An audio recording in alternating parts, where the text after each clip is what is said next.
You ask Tiger to solve. This deals with linear equations with one unknown. The final result is x equals 50. Let's solve it step by step. Group all constants on the right side of the equation. Subtract 5 from both sides. Group like terms. Simplify the arithmetic.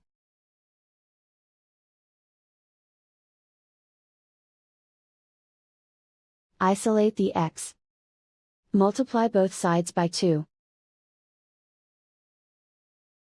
Group like terms.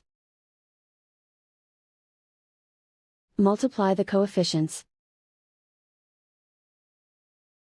Simplify the fraction. Simplify the arithmetic.